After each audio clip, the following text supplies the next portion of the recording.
If there was one thing everyone wanted as a kid, it was to be older. Being an adult was a cool thing. You could smoke, drink, gamble, you could have done whatever you wanted.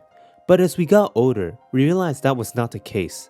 Instead, all we got were never-ending problems and responsibilities. Like a wall threatening to close in on us, little by little. It gets hard to breathe. Panic, anxiety, they all rush in at once. Stop. Make it all stop. Somewhere along the way, we lost our freedom. But Catherine? She made me realize we had it all along.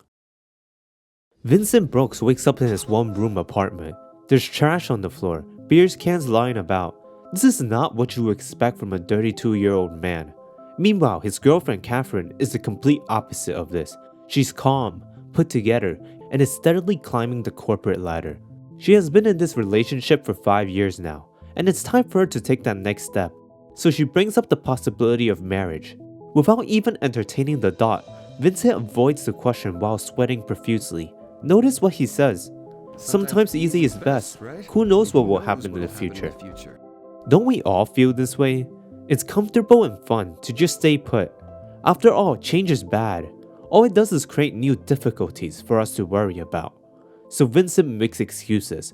I don't want to distract her from work. I just changed job and need to settle down. He's trying to keep the status quo the same. Consistency is the key to Vincent's life. He always takes his shit in the right stall of the bathroom. He always talks to his girlfriend in the same restaurant. At lunch, he eats at Kappa with Orlando. And by night, he drinks at Stray Sheep with his friends at this table in this exact spot. Even when the two of them were busy one night, instead of sitting at the bar with Johnny, Vincent sits by himself at this table. What is crazier is that this consistency even extends to his sleep schedule. Whether he gets home early sober or late super drunk, Vincent always gets to bed by 1 AM. This is not an exciting life, but Vincent is comfortable and satisfied with it. In this stable world, there are mainly two causes of anxiety in Vincent's life.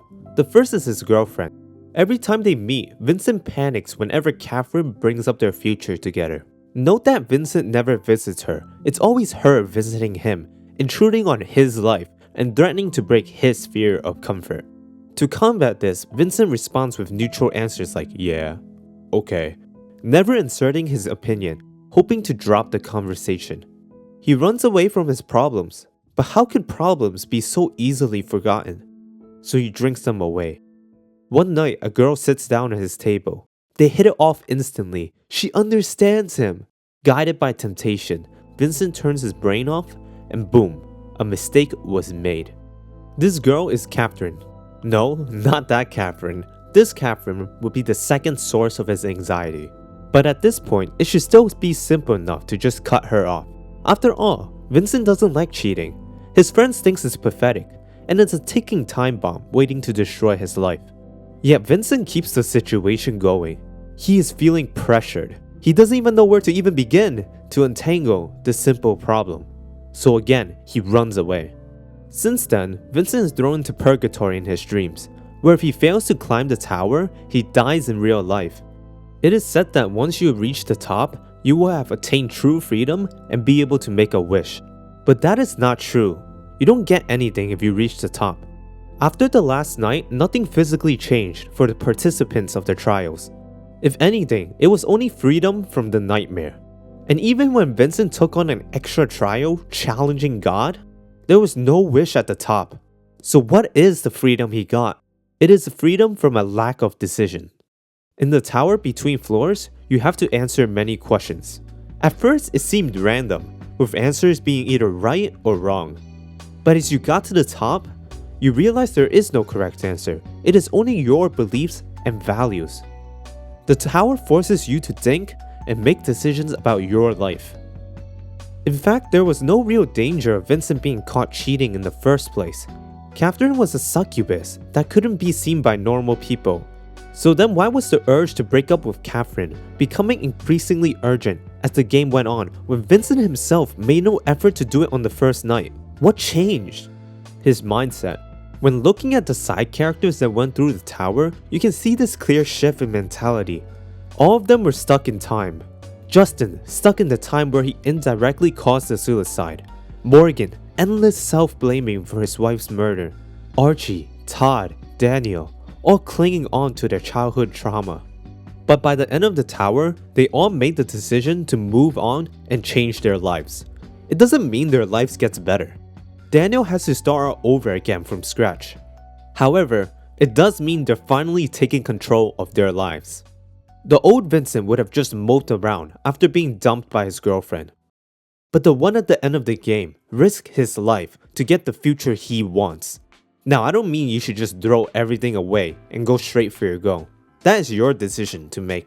There's nothing wrong with riding a peaceful wave to get to your destination. Climbing through the different trials symbolizes this. Choosing which blocks to pull out, which paths to take.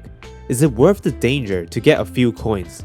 They're all fine options, but being stationary though is never the answer.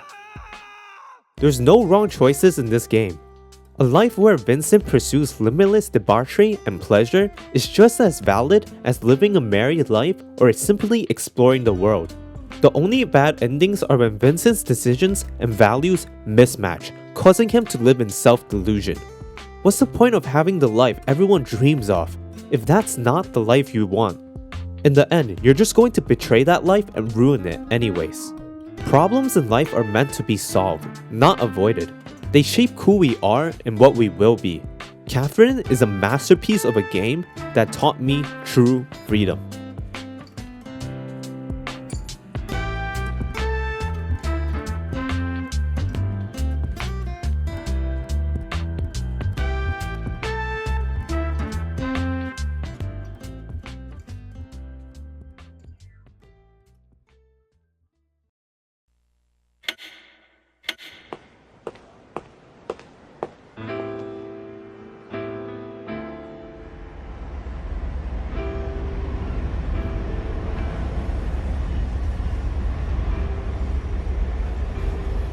Why live a life without doing what you want? That's just a recipe for a life of misery.